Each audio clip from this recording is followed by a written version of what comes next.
እንግዲህ እርጉዝ ነኝ አለችኝ። 1 ዓመት ከ3 ወር በጣም እኔ ሰምቼ አላውቅም። ነኝ ትላለች እንጂ የእርግዝና ምልክት የለውም። ለሆስፒታል አብራት ለመሄድ ለማስመርመር ሙከራ አላደረግም? 1 ዓመት ከ3 ወር ሆኗል። እርጉዝ ነኝ ካልሽኝ ግን ላስመረምርሽ ወይ ደግሞ በቃ አስወረደሽም ከሆነ ንገሪኝ አልኳት። ሰላም ጤና ይስጥልን የዛጎል ሚዲያ ቤተሰቦች እንደምን ሰንብታችኋል? የዛሬ ባለ ታሪካችን ለየት ባለ ጉዳይ መጥቷል።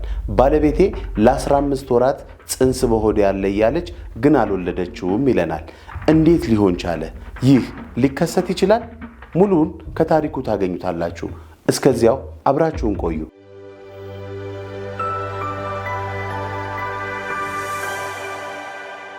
ሰላም ጤና ይስጥልን የዛጎል ሚዲያ ቤተሰቦች እንደምን ሰንብታችኋል?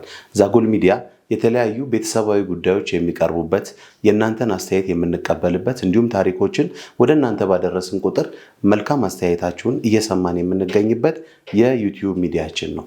ሁሌም እንደምንለው ቪዲዮአችንን ስትጀምሩ ላይክ፣ ሼር እና ሰብስክራይብ ማድረግን አትርሱ። በዚህ ፕሮግራም ሊቀርብ የሚችል ታሪክ አለን የምትሉ ሁሌም እንደምነግራችሁ ከስር በሚገኘው አድራሻችን ልታገኙን ትችላላችሁ። እኔ የፕሮግራሙ አቅራቢ ዋለልኝ ገሰሰ ነኝ። ለዛሬ እንደተለመደው አንድ ባለ ታሪክ እዚህ ስቱዲዮአችን ይዘን ገብተናል።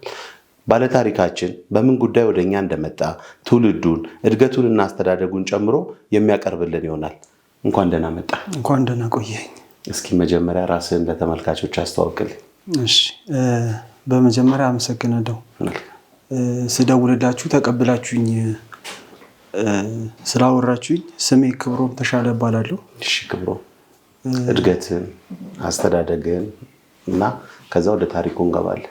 እሺ፣ እኔ እንግዲህ ያደግኩት ያው እዚህ አዲስ አበባ ነው።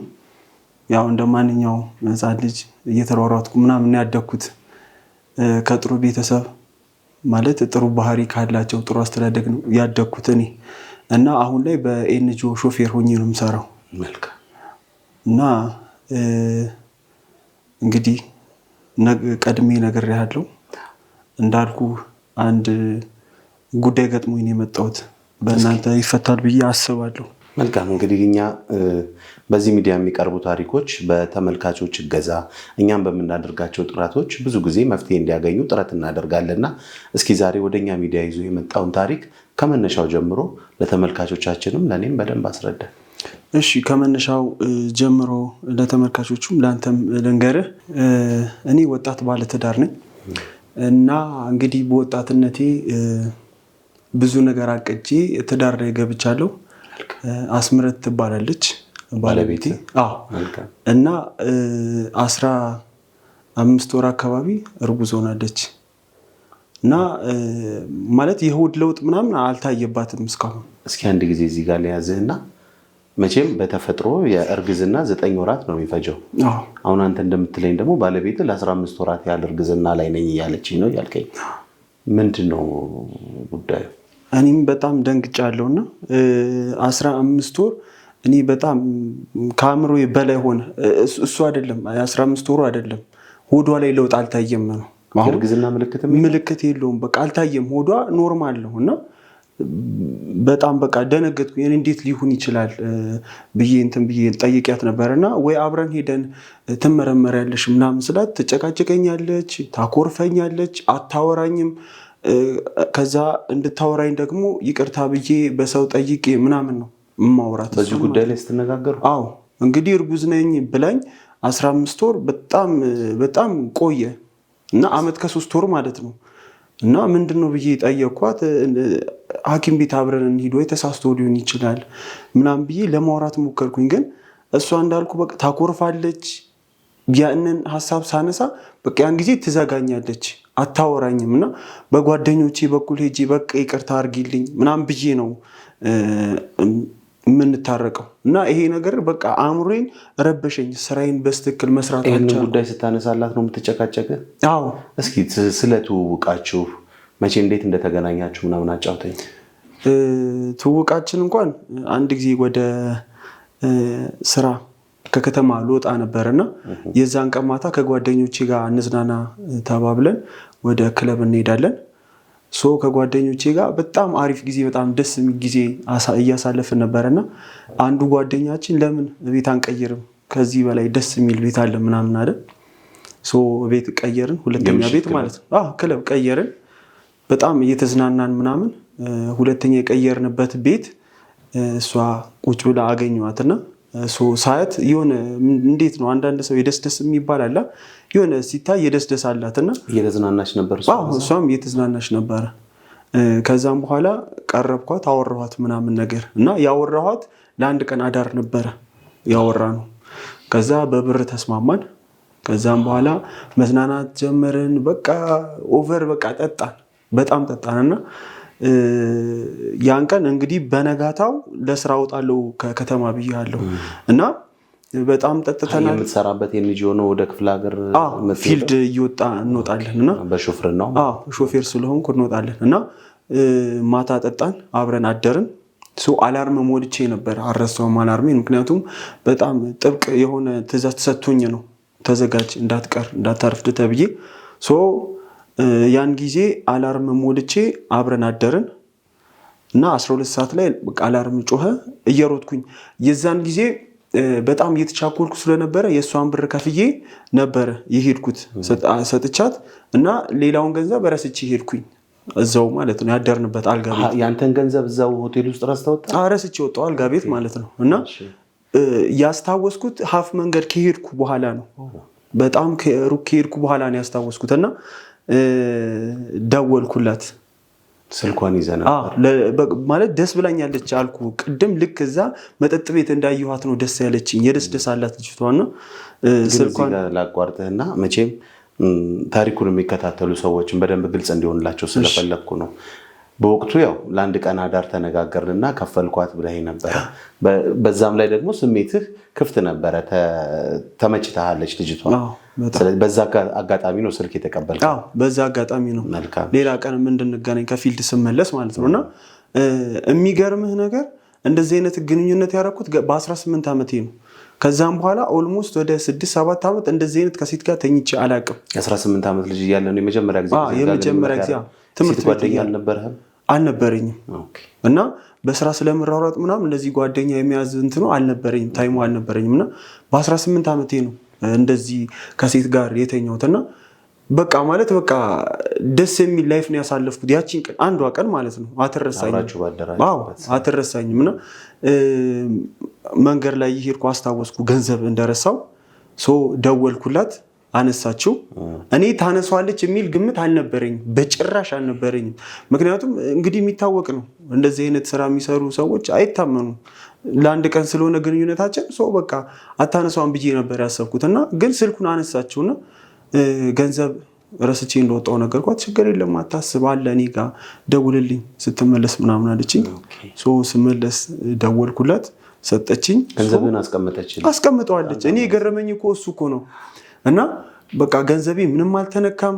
በቃ አምጥታ አስረከበችኝና በቃ ልቤ ላይ የሆነ ነገር ፈጠረችብኝ፣ ልቤ ላይ ማለት ነው። እንዴ እቺ ሴት እንዴት ብር ፈልጋ ወጥታ ብር ጥዬ ሲሄድ ብሬን አስቀምጣ ከጠበቀችኝ እቺ ሴት ምን ሆና ነው የሚል የሆነ ሀሳብ ጭንቅላቴ ላይ ተፈጠረ። መልካምነቷ ይገዛል። በጣም ገዛኝ። በዛ ላይ ደግሞ ቅድም እንዳልኩ ውበቷ ገዝቶኛል ብያለሁ። እና ከ18 ዓመቴ ላይ ያሳለፍኩትን ላይፍ እንደገና ከሱ እጥፍ ላይፍ አሳልፍ ያለው ከሷ ጋር ያቺን ስትመለስ ትገናኙ ጀመር? እንገናኛለና ከዛም በኋላ በቃ ገዛችኝ፣ አሸነፈችኝ ማለት ነው። እና ጓደኞቼ አይሆንም እንዴት አንተ ከሴተኛ አዳሪ ጋር ግንኙነት ትጀምራለህ? እንዴት ወደ ፍቅር ለመግባት ታስባለህ? ምናምን አሉኝና እኔ ወድጃታለሁ ኦልሬዲ። እና ስነግራቸው በቃ አይሆንም ይሄ ነገር እንደዚህ መሆን የለበትም ምናምን አሉኝ። በነገራችን ላይ ሴተኛ አዳሪነት የመጨረሻ ምርጫ ሆኖ የሚገባበት እንጂ ማንም ፈልጎ እዛ ውስጥ የሚገኝ አይመስለኝም። ምናልባት የእሷንም ታሪክ ስለማላቅኔ በተለይ አንተ ልታውቅ ትችላለህ። ከዛ አንጻር መቼም እዛ ጋር ስለተገኘች ብቻ አይደለም። ሰውኛ እኮ ሰው ናት እቺ ልጅ። እዛ ጋር ብትገኝም እሷም ስሜት አላት። ሰው መውደድ ማፍቀር የምትችልበት እድል አላት አይደለም? ከዛ አንጻር አንተ ብትቀርባት ምንም ችግር የለውም። በዛ ላይ ጓደኞች ደግሞ ያንተ ኑሮ አይኖሩም። እና ጓደኞቼ በጣም እንትን በቃ የሆነ ጫና ማሳደር ጀመሩ። አለ አይ ከጓደኞቼ ጋር አብረህ ስትሆን ሙድ ይዛሉ ምናምን ነገር አንተ እንደዚህ አይነት ሴት እንደዚህ አይነት ሴት ምናምን አለ በቃ የወረደ እንትን አስተሳሰብ ነው ያላቸውና እኔ ኦልሬዲ ገዝታኛለች በቃ አሸንፋኛለች እና እንገናኛለን እናወራለን እንደዋወላለን እና አንድ ቀን ምን አልኳት ምን ሆነሽ ነው ወደዚህ ስራ የገባሽው ብዬ ጠየቅኳት። ማለት በቃ እኔ ጥያቄ ፈጠረብኝ። የዋህ ናት ልጅቷ ጥሩ አስተሳሰብ አላት መልኳም በጣም ቆንጂ እና ምን ሆነሽ ነው ምናምን ብዬ ጠየቅኳት እና በጣም የሚያሳዝን ምላሽ ነው የሰጠችኝ። ምንድነው ያለችኝ እናቴ ታማ ነው ወደዚህ ስራ ውስጥ የገባሁት አለች። እናቷን ለማሳከም እና እንዴ እናትሽ ምን ያህል ብትውጃት ነው ወደዚህ ስራ ውስጥ የገባሽው ብዬ ጠየቅኳት እና በጣም ያሳዝናል። እውነትም ለእናቷ ይገባታል ስለ በቃ ታሪክ ስትነግር በጣም በቃ እውነት ሁላችንም እናቶች ለእያንዳንዳችን ዋጋ ከፍለዋል። እውነት ከባድ ነው በቃ ማለት አዘንኩላት በቃ ማለት ይሄን ያህል በቃ እናቷ እንደዚህ ያሳድጋትማ በቃ ማለት ተሸበርኩኝ በቃ ተረበሽኩኝ ምን እንደምል አላውቅም። ማለት በቃ ስለ እናቷ ታሪክ እናቷ አባት የላትም እና እናቷ ስታሳድጋት ያሳደገቻት ቅጠል እየለቀመች 10 ኪሎ ሜትር መንገድ ተሸክማ በዛ ላይ ደግሞ ሌሊት ነው የምትወጣው ፀሐይ እንዳያገኛት ሌሊት ወጣ እሱን ለቅማ መታ ትሸጣለች። እንደገና ከዛ እንጀራ ተጋግራለች ለሰው ውሃ ትቀዳለች። እንዲሁም ደግሞ በቃ ማትሰራው ነገር የለም ልጇን ለማሳደግ ማለት ነው። አንዳንድ ጊዜ የሰው ቤት ታጸዳለች ልብስ ታጥባለች በቃ ማለት ብቸኛ ልጅ ናት እና ምን ልበለ በቃ ብዙ ተንከራታለች እና ያ የስራ ጫና ደግሞ ህመም ፈጥሮባታል ሰውነቷ። አዎ እና ልጇን ለማሳደግ በቃ ያልሄደችበት ያልገባችበት ነገር የለም። ልጇን ለማገዝ ነው እሷም እዚህ ህይወት ውስጥ የተገኘችው። አዎ ኋላ ላይ ነው እኔ አሁን ይሄንን ከነገረችኝ በኋላ ነው ስለ እናቷ ከነገረችኝ በኋላ ነው። ቅድም ያልኩ ነገር ማንም ፈልጎት የሚገኝበት ቦታ አይደለም ያ ቦታና እያንዳንዱ ሰው የየራሱ የጀርባ ታሪክ ይኖረዋል። ከዛ አንፃር ነው ቦታው የሚመረጥ ባይሆንም ግን የመጨረሻ በቃ ሲጨንቅህ ልትገባ የምትችልበት ቦታ ነው። ልክ ነው በጣም እና በቃ ማለት ድሮም አስተሳሰቤ ላይ ሌላ ነገር ጨመረችልኝ ማለት ነውና ለእናቴ ስል ነው እንደዚህ ሆንኩት እናቴ ምናምን በቃ ወይ ይሄንን ስራ አቁሚውና እኔ ባለኝ አቅም ልርዳሽ አልኳት። ባለኝ አቅም ልርዳሽ አልኳት ማለት አለቀሰች። እና ምን ሆነሽ ነው የምታለቅሽው? አሁን እያወራሁሽ ነው ቢያንስ እኔ እረዳሻለሁ ቢያንስ አግዝሻለሁ ምናምን አልኳት። ግን እናቷ እንዳረፈች ነገረቻት። ማሳከምም አልቻለችም። አዎ አልቻለችም እና አልደረሰችላትም እና ያ ነገር ነው እዛ ነገር እዛ ውስጥ ሴተኛ ዳሪነት ውስጥ የከተታትና እናቷ ከሞተች በኋላ በቃ ሰው ራቃት ምናምን ነገር በቃ ሰፈር ውስጥ የሚያውቃት ሰዎች ሴተኛ ዳሪ ናት ምናምን የህብረተሰቡን ታውቀዋለህ አእምሮ በጣም የተበላሸ ነውና ራቋት ምናምን ነገርና በቃ በዛ ምሬት በዛ ስራ ቀጠለች ማለት ነው። ከዛ ህይወት መውጣት አልቻለችም። በቃ የሰው አስተሳሰብ የሰው ወሬ ምናምን ልጅቷን አእምሯን ሊትራሊ ቀይሮታል ነበር። እዚህ ጋር አውርታቸዋል። ትምህርት እንኳን እየተማረች ነበር እናቷ ስትታመም ያቆመችው አቋርጣ ወደዚህ ስራ የገባችው ማለት ነው። እና ጓደኞቿም ሸሽቷታል በዚህ ምክንያት እንዴት አንቺ እንደዚህ ታደርጊያለሽ? እና እሷ በቃ የእናቷን ውለታ ነው የምታስበው። እንደዚህ አሳድጋኝማ እኔ ብሞትም አይቆጨኝም ነው ያለችው። ማለት በቃ እናቴን አሳክሚያት ብሞትም አይቆጨኝም ነበር ያለችውና ግን ለእናቷ ሳትደርስ እናቷን ሳታሳክማት በማለፏ በመሞቷ በጣም ነው የምታዝነው። በጣም ማለት ነው። እውነት ነው። እና ምክንያቱም እሷ መሆን ከሚገባት በላይ ሆና ነበር እናቷን ለማትረፍ። እናቷን ደግሞ አስበዋል ከገባችበት ህይወት እንኳን ሳትለያይ እናቷን በህይወት አታለች። በተጎዳም ከባድ ነው። እሺ እና እንደዛ ስትነግረኝ በቃ ኢትስ ኦኬ ይሄ ያለፈ ታሪኳ ነው ለእናቷ ስትል ነው እንደዚህ አይነት ነገር ውስጥ የገባቸው አልኩኝ። በጣም አሳዘነኝ ማለት ነው። እና እኔ ምን አስባለሁ በቃ ያለፈ ህይወቷ ነው። በቃ እኔ እስካገኘኋት ድረስ ለሚቀጥለው ላይፍ ነው እንጂ መጨነቅ ያለብኝ ላለፈው ነገር አልጨነቅም ብዬ አስብ ነበር። እና ይሄንን ስትነግረኝ ወድ አይደለም እሷ ማለት ለእናቷ ብላ ነው። ይሄንን ሁሉም ሰው ያደርገዋል። በቃ ለእናቱ ብሎ በቃ ሁሉም ሰው ዋጋ ይከፍላል አይደለ? ያ አንደኛው በቃ ያገኘችው አማራጭ የነበረ ገባይ ሶ ከዚህ በኋላ ያለውን ነገሯን እኔ ነኝ በቃ መንከባከብም ከዚህ ነገር ማስወጣት ያለብኝ ብዬ አሰብኩኝና በቃ ትሪት ማድረግ ጀመርኩኝ ከእንደዚህ አይነት ነገር እንድትወጣ። በጣም ነው የታገልኩት። ምክንያቱም ኦልሬዲ ሱስ ሆኖባታል እና በጣም ታገልኩኝ። የሚያስፈልጋትን ነገር ልክ ከስራ ስወጣ ምናምን እሷ ጋር ነው ማሳልፈው እና በቃ ብዙ በቃ ከዚህ አይነት ማይንድ አወጣኋት። ከእንደዚህ አይነት ስራ ምናምን አወጣኋት። ገንዘብ እሰጣታለሁ ምናምን ነገር እና ኋላ ላይ ሱቅ ቡቲክ ከፈትልኝ ምናምን አለች። መስራት እፈልጋለሁ ምናምን አለችኝ። ግን እኔ ገንዘብ የለኝም ትንሽ ጠብቂኝ ምናምን አልኳት። እሺ ያለችኝ እና አንድ ሱቅ አስቀጠርኳት። ሱቅ ውስጥ አስቀጠርኳት።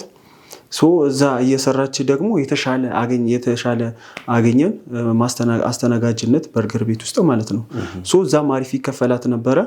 እሷም ሴቭ እያደረገች እኔም ሴቭ እያደረግን ቡቲክ ክፈትልኝ ብላኝ አልነበረ 200 ወደ 240 50 ምናምን ሺህ ብር አውጥተን ጀሞ አካባቢ ሱቅ ተከፈተላት ቡቲክ። ይሄ ሁሉ ሲሆን ግን አብራችሁ እየኖራችሁ ነው? ኖ እመጣለሁ እሷን እንከባከባታለሁ ምናምን እንጂ እኔ ፊልድ ሄዳለሁ። እህት አለችኝ፣ እህቴ ጋር ነው የምኖረው እኔ እና ለሷ ለብቻዋ ቤት ተከራይቼላታለሁ። ቤት ተከራይቼላታለሁ። ስራዋን ትሰራለች፣ ስትመጣ አንተ ታገኛታለህ። አዎ ኦኬ። እና ጀሞ አካባቢ ሱቅ ተከፈተ ቡቲክ። በቃ ነገሩ አሁን እዚህ ጋር ነው የሚጀምረው እና በቃ የሆነ ከባድ ነገር እየተፈጠረ የመጣው አሁን እዚህ ጋር ቡቲክ ምናምን ከተከፈተ በኋላ ያው መጋባታችንም አልቀረም ተጋብተናል። እና ቡቲኩም ከተከፈተ በኋላ ባህሪዋ እየተቀያየረ እንደሆነ ይገባኛል። ግን ምናልባት ዲፕሬሽን ይሆናል ወይ ደግሞ ስራ ቦታ እንትን አላላትም ምናምን በሚለው እኔ ራሷን ሱቁን የምትሰራበት እኔ እስከ ተወሰነ ጊዜ ድረስ እሷ ጋር ሄድ ነበረ፣ አያትም ነበረ ምናምን። እስከማት አሪፍ ነበረ፣ አሪፍ እየሰራሽ ነበረ ምናምን። ከዛ ተጋባን ምናምን። ከዛም በኋላ እርጉዝ ነኝ አለችኝ፣ ቅድም እንደነገርኩ ማለት ነው። እና 15 ወር እንግዲህ እርጉዝ ነኝ አለችኝ። 1 ዓመት ከ3 ወር በጣም እኔ ሰምቼ አላውቅም፣ በተአምር ሰምቼ አላውቅም። እና ባህሪዋ እየተለዋወጠ መጣ። እርጉዝ ነኝ ትላለች እንጂ የእርግዝና ምልክት የለውም። ለሆስፒታል አብራት ለመሄድ ለማስመርመር ሙከራ አላደረጋችሁ? ሞክሬ ነበረ። ምን አልኳት፣ እንሂድ ተመርመሪ ምናምን አልኳት። እና አይ ምናልባት ተሳስተው ሊሆን ይችላል የነገሩሽ ምናምን ብያት ነበርና እሷ እንደዚህ አይነት ነገር ሲነሳባት በሳጫለች፣ ታኮርፋለች። ጓደኞችን እየጠራው ደግሞ የሚቀርቧትን ሰዎች የምትወዳቸው ደንበኞች አሉ እዛ ኮስሞቲክስ፣ በእነሱ እንትን እያልኩ ስታኮርፈኝ የምንታረቀው ማለት ነው። በቃ ባህሪዋ በጣም ተቀያይሮብኛል፣ በጣም ከማስበው በላይ ማለት ነው። ማለት እንደዚህ ነበረች እንዴ እስክል ድረስ ነው የተቀያየረብኝ። በብዙ ሰዎች አስጠይቂያታለሁ ይቅርታ ማለት እና በቃ እንደዚህ ነው። ያ ኮስሞቲክስ ከተከፈተ በኋላ ስለ እርግዝናው ከተነሳ በቃ ሁሌም ታኮርፋለች፣ ሁሌም እንደዚህ ነው። እና ጓደኞቼ ምናሉኝ እስከ መቼ ድረስ ነው አንተ እሷን እየተለማመጥክ የምትኖረው? ይቅርታ እየጠየቃት ከዛ ህይወት አውጥታት። አዝና ነበረ፣ ተክዛ ነበረ። እናቷ በመሞቷ ሳትደርስላት በመሞቷ አዝና ነበረ እና ከዛ ላይፍ አውጥታት እንዴት አንተ ይቅርታ እየጠየቅ እየተለማመጥካት ትኖራለህ እስከ መቼ ድረስ ብለው ይጠይቁኝ ነበረ። እና እኔ ያ ነገር አይደለም እንትን የሚለኝ ወደኋላ የሚያስቀረኝ እና በቃ የእሷ በቃ አንዴ ወድጃታለሁ ስላለፉ መከፈት በፊት ግን ሰላማዊ ነበርን። በቃ እሷም አሪፍ እንትን ላይ ነበረች። በቃ ያንን ስራዋ ሴተኛ አዳሪነት ስራዋን እየረሳቸው ማለት ነው። እና ሰላማዊ በቃ ወደ አእምሯ እየተመለሰች ነበር ያኔ ማለት ነው። ከተጋባም በኋላ እርግዝናው ከመጣ በኋላ ምንድነው ምናምን እያልኩ መጠየቅ ከጀመርኩ በኋላ ነው በቃ ችግር እየመጣ የነበረው ማለት ነው። እና በቃ አንድ ጊዜ እንደው ምን አለች፣ ምን ሆነሽ ነው ምናምን ብዬ በቃ ብቻዬን ለመጠየቅ አሰብኩኝና እራት ጋበዝኳት ሆቴል ዲነር አዘጋጅቼ ምናምን ምን ሆነሽ ነው ምናምን አልኳት። አይመለከትም በቃ አንተ የራስህ ጉዳይ ምናምን አለችኝና ምን ሆነሽ ነው እስከዛሬ ድረስ እኮ እንደዚህ ያልነበረም የነበረው ባህሪሽ እየተለየብኝ ነው ወይ የማላውቀው ነገር ካለ ንገሪኝ ላስመርምርሽ አልኩኝ። 1 ዓመት ከ3 ወር ሆኗል እርጉዝ ነኝ ካልሽኝ ግን ላስመርምርሽ ወይ ደግሞ በቃ አስወረደሽም ከሆነ ንገሪኝ አልኳት። በቃ አይመለከትም ምናምን ብላኝ በሰው ፊት አዋርዳኝ ሄደች ማለት ነው። እንመለሳለን። የዛጎል ሚዲያ ቤተሰቦች እንግዲህ ባለታሪካችን ታሪኩ ይቀጥላል። ለቻናሉ አዲስ የሆናችሁ ሰብስክራይብ በማድረግ ተቀላቀሉ። እኛ የምትሰጡን አስተያየትና ኮሜንት ይጠቅመናል። በዚህ ፕሮግራም ሊቀርብ የሚችል ታሪክ ያላችሁ ከስር በምናስቀምጠው ስልክ ቁጥር ታገኙናላችሁ። ይህንን ቪዲዮም ስትጀምሩ ላይክ ማድረጉን እንዳትረሱ። እናመሰግናለን። ወደ ባለታሪኩ እንመለሳለን። እሺ። እና እንዳልኩ እዛው ሆቴል ላይ አዋረደችኝ በሰው ፊት ማለት ነው። እና አሁንም አላዘንኩም፣ እኔ ተስፋ አልቆረጥኩም። ያው ቶሎ ተስፋ የምቆርጥ አይነት ሰው አይደለሁም። እና በቃ የሆነችው ነገር አለ፣ ኦር ደግሞ የእናቷ ናፍቆት ይሆናል፣ ወይም ያኛው ስራ ለምን ወደዚህ ህይወት ገባው፣ ወይንም የጓደኞቿ ጫና፣ ወይ ደግሞ ስራ ቦታ ላይ የሆነ ሰው ማይሆን ንግግር ተናግሯት ይሆናል ብዬ እና በቃ ያን እንትን ስላልኩኝ ብዙም። የሱቅ ስራውን ግን ትከታተልላታለህ? ስራው በተገቢው መንገድ ይሄዳል? አሁን ከተጋባን ወደዚህ ብዙም እዛ ሄጄ አላቅም። ከተጋባን ወደዚህ ማለት ነው። ምክንያቱም ኤንጂኦ ነበር፣ ሾፌር ነኝ። በዛ ላይ ደግሞ ሌላም ስራ ትዳርም ስላለ እዚህ ሌላም ስራ ጨምሬያለሁ እና ያ ስላለ ብዙም እሷ ጋር የመሄድ እንትን አልነበረኝም። በእረፍት ሰዓቴ በቤት ወይ ደግሞ ሁለተኛውን ስራ ምንድነው ይህንን ልጠይቀ የፈለግኩት፣ ምናልባት ጫናው ይሄ ዲፕሬሽኑ የመጣው ከስራው ጋር ምናልባት አለመግባባት ሊሆን ይችላል፣ የገበያ ማጣት ሊኖር ይችላል፣ ስራው እያዋጣት ካልሆነ ምናምን። አንዳንዴ እንደዚህ አይነት ነገሮች ቤተሰብ ላይ ይመጣል። በስራ በኩል የሚመጣ ጫና ወደ ቤት ነው ጫናውን ይዘህ የምትመጣውና ከዚህ አንጻር ያየው ነገር ካለ ብዬ። ያው እኔም እንደዛ ብዬ አስቤ ነበረ። ምናልባት ከስተመር ተናግሯት ብቻ በቃ ብዙ ነገር ነው ያላሰብኩት ነገር የለም። እና አሁንም በሌላኛውም ቀን እንደዚህ ዲነር አዘጋጅቼ ለማውራት ሞክሬ ነበረ። ግን ጭራሽ ልታወራ በቃ ስለዚህ ነገር አታንሳ ምናምን ያለችኝ እና ጭራሽ በቃ መነጫጨቅ፣ አለማውራት በቃ እንደውም እኔ በቃ ይሄ ለመጀመሪያ ጊዜ ነው ዲነር አስቀያሚ ሲሆን ብዬ አስባለሁ። ምክንያቱም ሳናወራ ነው በልተን በቃ ከፍዬ ወጣሁት። ሳናወራ ማውራት አፈልግም እሷ። ሲቀጥል ደግሞ ማየት ራሱ እኔን እያስጠላት መጣ። ከዛ ሁሉ ላይ ከባድ ነው እና ከዛ ሁሉ ላይ ፋውጥቻት እኔን ማየት እንኳን እስኪያስጠላት ድረስ ሆነችና በቃ ከበደኝ። አሁን በቃ ማጣራት እንዳለብኝ ገባኝ ውስጤ። ምንድነው ይሄን ያህል እሷ እኔን እንድጠላኝ ያደረገው፣ እኔ ላይ እንድትለዋወጥ?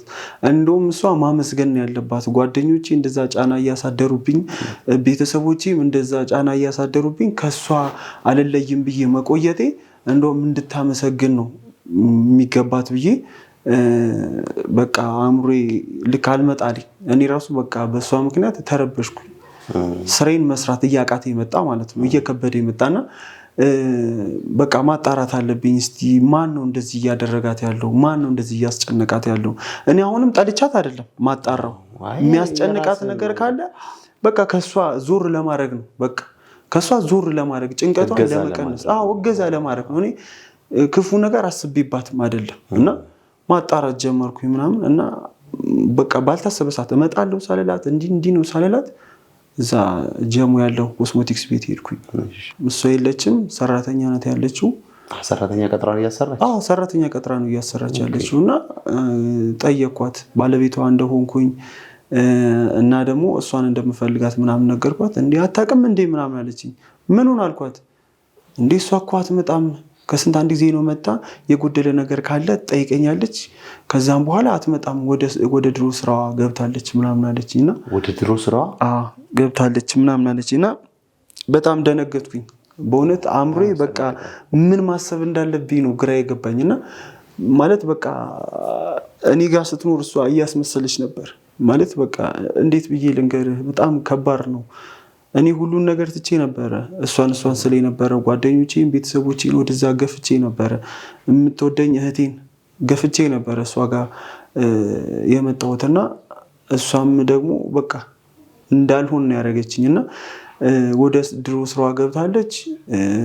ወንዶች ይመጣሉ በመኪና፣ ከዛ ከሱቅ ይወስዷታል ምናምን ነገር በቃ የተለያዩ ወንዶች ነው የሚመጡት ምናምን። በዚህ ሰራተኛዋ እስክታውቅ ድረስ ማለት ነው። በጣም ከባድ በቃ ማለት እኔ ትረዳኛለህ ብዬ አስባለሁ እንደዚህ አይነት ታሪኮችን ስለምትሰማ። በቃ ብዙ ታሪኮች በዚህ ፕሮግራምም አልፈዋል። ግን በዚህ ልክ ከነበርክበት የተሻለ ህይወት አሁን መቼም ከዛ ህይወት ሱቅ ከፍቶ ከመስራት በላይ ምንም የተሻለ ህይወት የለም። በዛ ላይ ሱቁን በሰራተኛ እያስጠበቅ ወደዛኛው ወደ ተጨማለቀ ህይወት መመለስ ግን ምናልባት ምን ልንለው እንደምንችል አላውቅም። ምናልባት ተመልካቾችም የራሳቸውን አስተያየት ይሰጡበታል ብዬ አስባለሁ። በጣም ከባድ ነው። እሱ ብቻ አይደለም እኮ የሚገርመው፣ እኔ በየጊዜው ብር ስጠይቀኝ እሰጣታለሁ፣ አነፍጋትም። እዛ ኮስሞቲክስ ከፍቼላታለሁ። አሪፍ ቦታ ላይ ነው፣ የገበያ ቦታ ላይ ነው። ገበያ እንዳለው ከመጋባታችን በፊት አውቃለሁ። ግን ትጠይቀኛለች ብር፣ እኔ ምንም አልላትም፣ እሰጣታለሁ። በቃ ያስፈልጋታል። እኔ ማለት ያንን ህይወት እንዳትደግሞ ነው የኔ ፍላጎት። በቃ ባለቤቴ ናት፣ ያንን ህይወት በቃ እንዳትመኘው ማድረግ ነው የኔ ፍላጎት የነበረውና ተጎድታለች ብዬ ስለማስብ ማለት ነውና ከጓደኞቿን በታች ሆናለች ብዬ ስለማስብና በቃ የሰማሁትን ነገር በቃ አናወጠኝ። በቃ እኔ ብዙ የሀዘን ወሬዎችን ሰምቻለሁ፣ ግን ልቤን የሰበረው ይሄ ነው። በቃ ወንድ ነኝ ጠንካራ ነኝ ብዬ አስብ ነበረ። አይ ጠንካራ ነህ፣ አሁንም ጠንካራ ነህ። ግን አሁን ለተመልካችም ለእኔም ግር የሚለው ነገር ይኸውልህ፣ ቅድም እኮ ከመነሻችን ብለናል አይደል? የመጨረሻ አማራጭ ሆኖ ነው ሴተኛ አዳሪነትን የሚገባበት እንጂ ከነበርክበት ወጥተህ እዚህ ጋር የራስህን ስራ ጀምረህ ተመልሰህ የምትገባበት አይደለም። ብዙ ታሪኮች እኮ እናውቃለን። ከዛ ህይወት ወጥተው ትዳር የመሰረቱ ሴቶች ዘዊል ቢ ስትሮንግ እኮ ጠንካሮች ናቸው። ለሌሎች ትዳሮች አርአያ መሆን የሚችሉ ናቸው። በእርግጥ እንዳልከው አንተ እንደደረሰብህ ጫና ከጓደኞች ከሌሎች ሰዎች ምናምን እንደደረሰብህ ጫና ለምን እንዴት የሚሉ ጥያቄዎች ይነሳሉ። ግን ደግሞ እነሱም በግድ የገቡበት ህይወት ሲሆን መውጫ መንገዱ ከተገኘ መቼም መሸሽ እንደሚችሉ ከብዙ ባለታሪኮች በእኛ ሚዲያ በሌሎችም ያየናቸዋሉ። የእሷን ግን ለየት የሚያደርገው ተመልሳ ወደዛ ልትገባ የቻለችበት ስራ ሳታጣ የተሻለ ሱቅ ከፍተህላት በነበረበት ሰዓት መሆኑ ትንሽ ግራ ያጋባል። እንግዲህ አንተም ታሪኩ ያስተምራል ለምንስ የሚለውን ደግሞ ወደ ፕሮግራማችን ይዘው በመምጣት እናመሰግናለን። የተመልካቾችን ማስተያየት እንግዲህ ቪዲዮ ከተለቀቀ በኋላ የምታየው ይሆናል። እስቲ እንደው ይህን ፕሮግራም ለሚከታተሉ ከአንተ ህይወት ምን እንዲማሩ ትመክራለህ? ከኔ ህይወት እንዲማሩ የምፈልገው ነገር ምናልባት የጎዳችኝ አንድ ሴት ልትሆን ትችላለች። ብዙዎቹ አማራጭ አጥተው ነው ወደዚህ ስራ የሚገቡት እና ህብረተሰቡ ለነሱ አማራጭ መስጠት እንጂ ማጥላላት፣ መግፋትና መሳደብ የለበትም። በእውነት የዋህ ናቸው፣ በጣም የዋህ ናቸው። አሁን እሷ እናቷ ባትታመም ኖሮ እንደዚህ አይነት ህይወት ውስጥ አትገባም ነበር። ገብቷል አይደል? ሌላ አማራጭ ትፈልግ ነበር። ሁሉም ወዶ አይደለም እንደዚህ አይነት ነገር ውስጥ የሚገቡት። ክብራቸውን ለእንደዚህ ለቆሻሻ ነገር የሚጠቀሙት ወደው አይደለም እና ህብረተሰቡ ቢጠብቃቸው፣ ቢንከባከባቸው፣ ከእንደዚህ አይነት ነገር ማውጣት ቢችል፣ ተባብሮ እንደው የሆነ ስራ ቢፈጥርላቸው ብዙዎቹ የመውጣት ፍላጎት አላቸው። ብዙዎቹ ከእንደዚህ አይነት ነገር የመውጣት ፍላጎት አላቸው። አግብተው ወልደው በቃ ከብረው ተከብረው መኖር የሚፈልጉ ብዙዎች አሉና ይሄን ነገር ለማለት እፈልጋለሁ። መልካም እንግዲህ ተመልካቾቻችን ባለታሪካችን ክብሮም እንደሰማችሁት ታሪኩን አጫውቶናል። በዚህ ፕሮግራም በዚህ ታሪክ ላይ ስምሽ የተጠቀሰው አስመረትም ምላሽ አለኝ ካልሽ የዛጎል ሚዲያ ስቱዲዮ ለሁላችንም ክፍት መሆኑን ልንገልጽልሽ እንፈልጋለን። በዚህ ላይ ምላሽ ለመስጠት በየትኛውም ሰዓት ከስር በምናስቀምጠው ስልክ ቁጥር ልታገኝን ትችያለሽ። ምናልባት ካለሽበት ሁኔታ አንጻር የማይመችሽ እንኳን ቢሆን በስልክም ቢሆን ምላሽን ልንቀበል እንችላለን። የዛጎል ሚዲያ ተከታታዮች ሁሌም እንደምንለው ላይክ፣ ሼር እና ሰብስክራይብን አትርሱ። የዛሬ ባለ ታሪካችን ታሪኩን በዚህ መልኩ አጫውቶናል። ሁሌም በምንጀምረው የህይወት መንገድ ውስጥ መንገዳችንን የሚያስተካክሉ ሰዎች እንደሚገኙ ሁሉ መንገዳችንን የሚያደናቅፉም እንደዚህ አይነት አጋጣሚዎች ይኖራሉና ከዚህ አንጻር ለባለ ጉዳያችን ይሆናል የምትሉትን አስተያየት በመልእክት ማስቀመጫ ሳጥን ውስጥ አስቀምጡልን። የዛሬውን ፕሮግራም በዚሁ አበቃን። አቅራቢያችሁ ዋለልኝ ገሰሰ ነበርኩኝ። ዛጎል ሚዲያን ሼር፣ ላይክ እና ሰብስክራይብ ማድረግ አትርሱ። እናመሰግናለን።